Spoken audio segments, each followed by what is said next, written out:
three members of Congress, they sent this letter to Secretary Mayorkas. They are all on the Homeland Security Committee of the U.S. House of Representatives.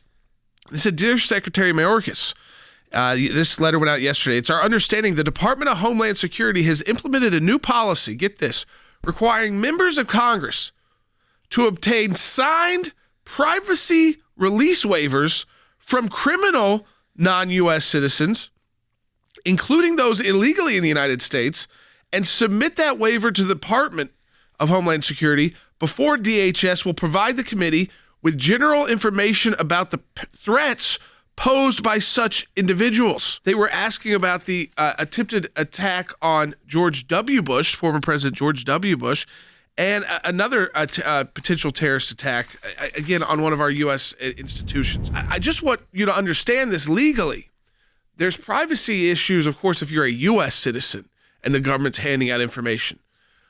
But for non-U.S. citizens who are criminals, let's go to it a step further, who are illegal immigrants, how could Congress do its oversight job of the Department of Homeland Security if they don't even know about these individuals and what they were planning to do and to get the information? You think they're going to be able to go to some prison, if they're even in prison or if they're in custody, and say, "Hey, will you sign this waiver so we can investigate you further at the U.S. Congress?" Jordan, we're used to crazy things coming out of Washington, D.C., but this one really does take the cake. You mentioned these privacy release waivers. I can tell you from my time on Capitol Hill, Jordan, these are release waivers that are used by members of Congress when one of their citizens, one of their constituents, contacts them and asks for help with an agency. You get that information so that that member can act on behalf of the citizen. Jordan, we're talking about non-citizens here, number one, so the release waiver shouldn't apply. Number two, you're talking about terror threats. And number three, this might be the most significant one, Jordan. This is the Homeland Security Committee with an obligation to make sure that our country is prepared to safeguard against these threats. Look, we know from our work at the ACLJ that the Department of Homeland Security has actually been hiding information about people on the terror watch list that come over the border and are detained.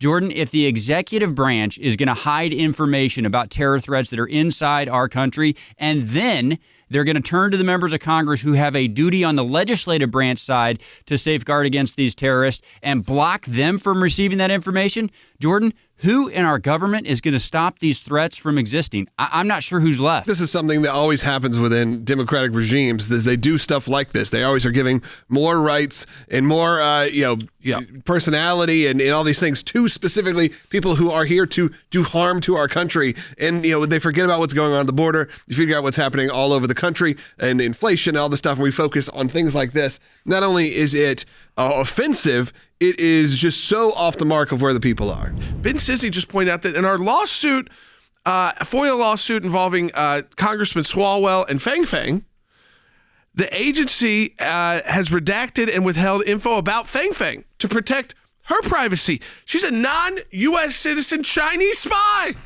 who might not even be Fang Fang. I mean, that's just the name that they, again, who disappeared.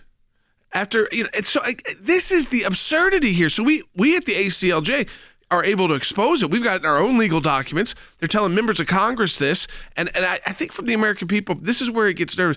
They are giving more rights, like Logan said.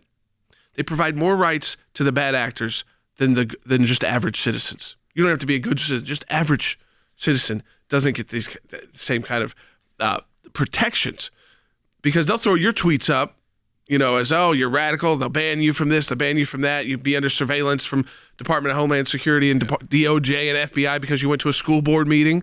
Not a lot of privacy protections there. But this to me, to members of Congress who decide their budget, to say, you go get their signature, it's unworkable. It makes no sense. And as Stan said, it is a way for them to avoid briefing on topics that go against their narrative about the border, that go against their narrative about being weak on crime, weak on terror, and their failed foreign policy.